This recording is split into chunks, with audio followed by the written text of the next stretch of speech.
Welcome back to the Real News Network. I'm Paul Jay in Baltimore. This is Reality Asserts Itself with our guest, Michael Ratner, who joins us again in the studio.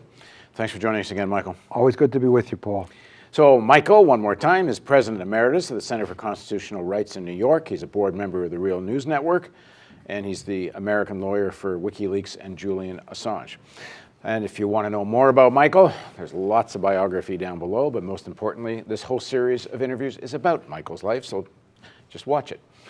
So we're going to pick up, we're going to kind of jump ahead. We were in the 80s, and we're kind of running out of time, so we're going to kind of do the 90s another time, more or less. And we're going to pick up in 2001, because since the attack on the World Trade Center, this has defined a lot of your life over the last more than a decade. You actually saw it happen. I was in my house in downtown, and I was going out for a run. And I'm going down, running past the World Trade Center, beautiful eggshell blue day, sunny. I'm running past the World Trade Center, and I hear this huge explosion. And I look up, and I see one of the World Trade Centers just enveloped in flames almost immediately. I stop, I walk over to a construction site, and we see the outline of a plane right in the building. It looks like a plane just flew right directly into it. And we had no idea it was terrorism, none at all, zero. Standing there with the other construction workers, our cell phones are still working, as I recall then, and we call people and we say, what's going on? And they say, well, it looks like a plane flew in. And then I'm just standing down there watching, and about, maybe it was 20 minutes later, I see a plane, it looks like coming up the Hudson from the south. I'm not sure, but I think so. And I'm thinking, well, that plane is there to inspect the damage on the building and maybe drop water on top of it. That's how, and we did not expect this. And instead, that plane turns around, comes around to the backside, and flies right into the other World Trade Center building. At that point, I say, well, this is really bad. This is intentional, it's terrorism, or I didn't use that word, I'm not sure. But then I got actually really scared. And then I have two kids in schools that are right in that neighborhood. And then I just run home as fast as I can, thinking what's going to happen next, what's going to blow up next. I know nothing. At that point, there's no cell service. Everything's gone. At that point, I just run home. I go to my apartment, and we make sure our kids are safe. And in fact, one of the planes had flown within a few hundred feet over my daughter's school. We go get our kids at the schools. And at that point, what do? Well, first we stand on the street, and you can see down 7th Avenue, and you can see the buildings just in flames, and you actually saw them pancake to the bottom. I mean, we saw the whole thing. And with our kids, we picked them up, and we want to do something constructive. So we get all the kids from the school, a dozen kids at our house, and we make sandwiches together to bring to the hospital or to bring somewhere where we think they're going to be survivors. In fact, of course, there weren't people who really needed our sandwiches. It's obviously an incredible thing we saw. My kids were 10 and 12. For the next 2 weeks, the city, more than that, the city is just in mourning. And because I live downtown, there's ash everywhere. There's the smell everywhere for weeks, just weeks of it. And friends are living in my house. The ones who lived right nearby had to abandon their houses completely. And then you go to these vigils, and there's just boards like 20, 30 feet with tags on them. Have you seen my father? Have you seen my mother? You know, people wondering what's happened to their parents. And then you knew people, obviously, because you were living downtown New York. My kid's soccer coach or something. Just you knew people. Within a month, or just a little over a month of that day, you write a piece called "We're Moving Towards a Police State." My reaction to it was, it was so horrendous what I saw and felt then. And there was such talk of war in the country. And Bush gives his, crusade speech. This crusade, this war on terrorism, is going to take a while. We're going to go on a crusade, great choice of words. On September 18th, Congress passes the authorization to use military force very close to that time. The Patriot Act is passed 6 weeks afterwards. You're getting a whole set of both laws that are going to allow massive surveillance and all kinds of other things to people all over the world, and you're getting the authorization to use war whenever you want, the president wants to, anywhere in the world, that he can go after, even in the United States, the authorization to use military force. So you're getting these, and you're getting this bellicose speech. And I'm sitting there saying to myself, look what I've just seen. The last thing I want to do is visit war on another population. That's the last thing. I mean, what a horrible thing to do. Look what I've just seen, and war is much worse. War is, 3,000 people is horrible. But 1 million people in Iraq, which is what we have now probably, is, you can't, it's unfathomable.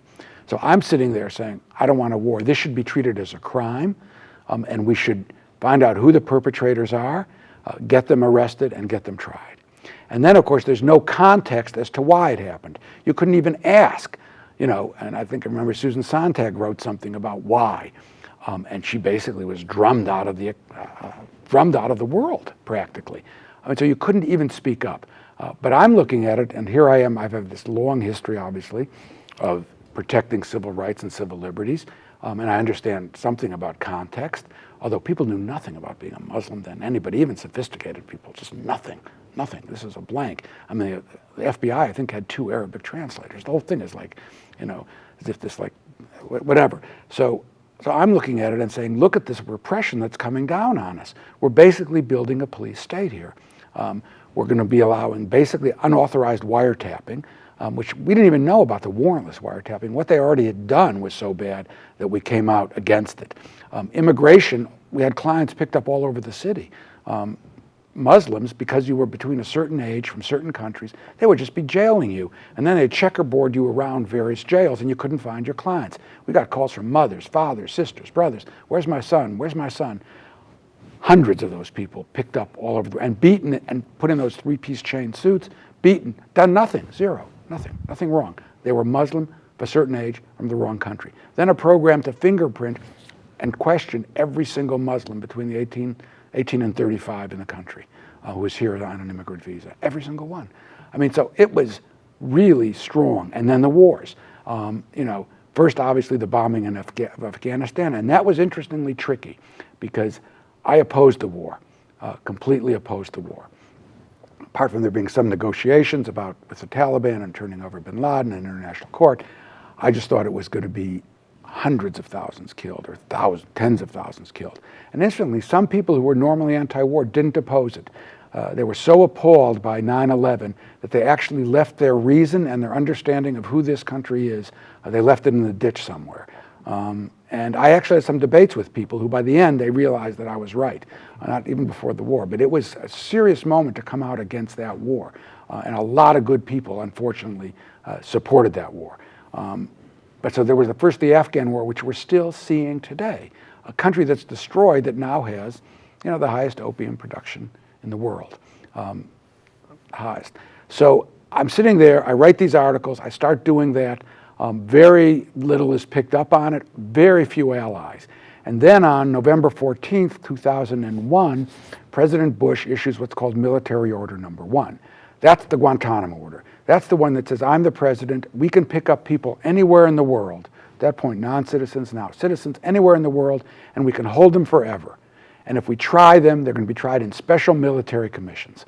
And I'm sitting at the office and I'm saying to my colleagues, we have to we have to challenge this. They abolished the writ of habeas corpus, et cetera, and no one would go with this. Literally no one. No other human rights organization. A couple other lawyers went with this, but no other human rights organization. And so we're out there alone saying, we're going to represent the first people. I have stacks of hate mail, 500 high, saying, let you go see the Taliban, let them go eat your children, all that kind of stuff. And then it turns out to be Guantanamo where they're going to send the people. That's January 11th, 2002. They're incognito, et cetera. We wind up deciding to represent the first people at Guantanamo. I'd earlier represented Guantanamo people, Haitians who had been at Guantanamo in the early 90s, the HIV camp, which I was successful with others in closing. This is the second reiteration of Guantanamo in Cuba, and we're the first people out there. For the first 2 years, nothing. We couldn't get any allies. We couldn't even get a lawyer to file the case initially in Washington for us because we needed a local counsel.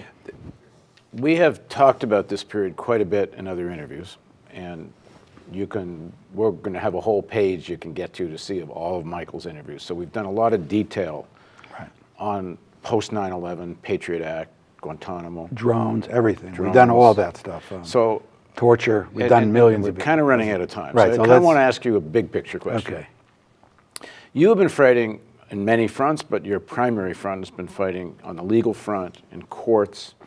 You work for something, or you did for something called the Center for Constitutional Rights, which presupposes that there is a constitution and there is a rule of law. So, moving towards a police state, the title of what you wrote.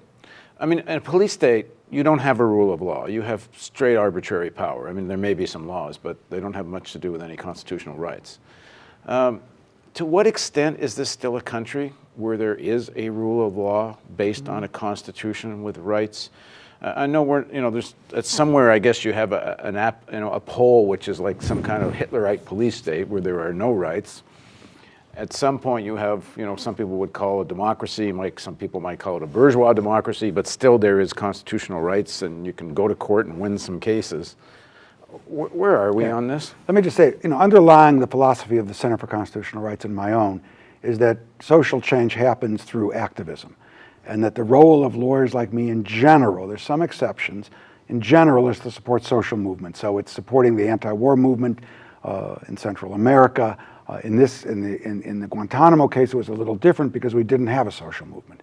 There, we had to do something that I don't often do, go into a court trying to actually win any kind of legal right so that we could even visit the people and stop what became torture. So our center was founded out of representing movements. So I look at courts as an adjunct to that, sometimes used and sometimes not. To answer your question, I would say to some extent it depends. So for example, the Center for Constitutional Rights recently won the stop and frisk case in New York. Yes, we had a terrible mayor, Bloomberg, who wasn't going to enforce it, who appealed it. Now we have a mayor who at least didn't appeal it, and now we're going to have a change on that. But even that, there were 40 organizations from across all walks of life, all races, all religions, with us in that case.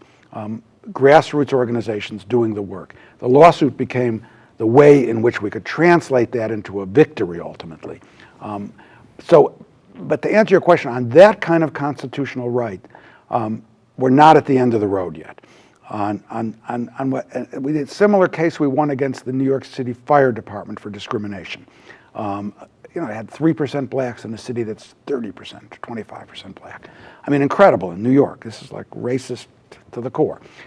So that kind of stuff I think is still there to litigate, although as people say, oh, we have a black president, all this stuff is over. You still have problems on that. On the other fundamental rights I'm talking about, the rights to free speech, the right to be free from a search, the right to be free from arbitrary imprisonment, those are evaporating in the name of national security. There's just no question about it.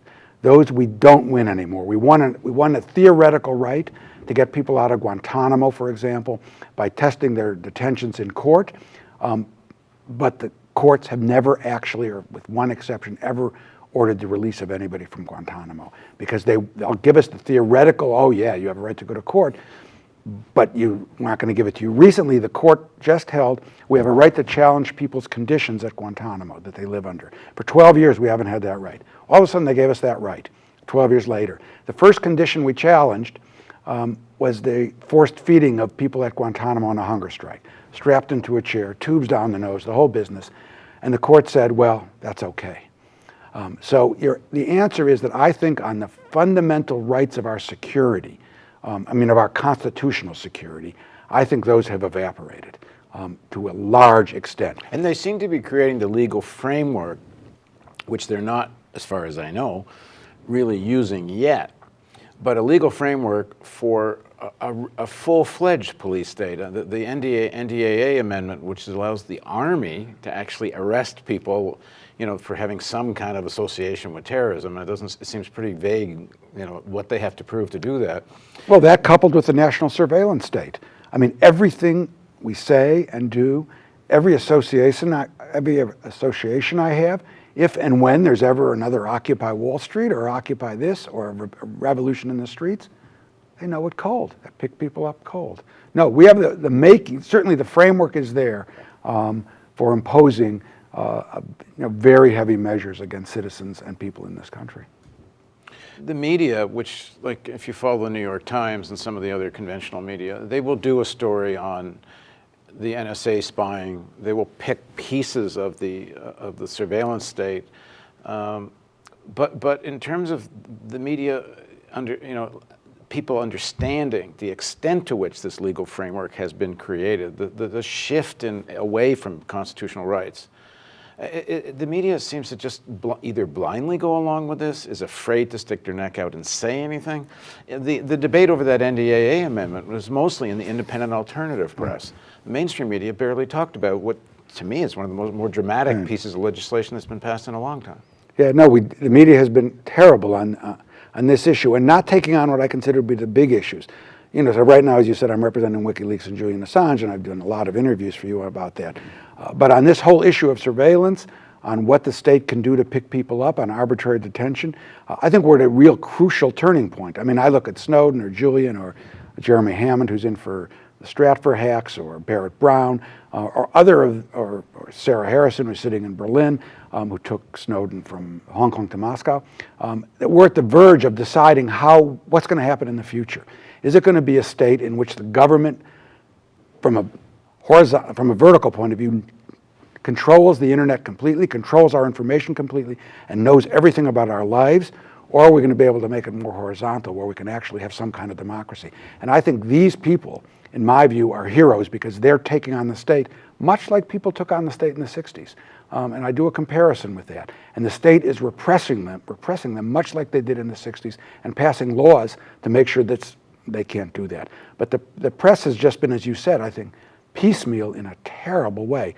I mean, even I, who follow this stuff very closely, do I have a really big picture of what's happening? Absolutely not. Thanks for joining us. We're going to continue this, I'm sure, many times. Thanks for having me, Paul, and thanks for this wonderful new studio. I love it here. Cool, thank you. And thank you for joining us on Reality Asserts Itself on The Real News.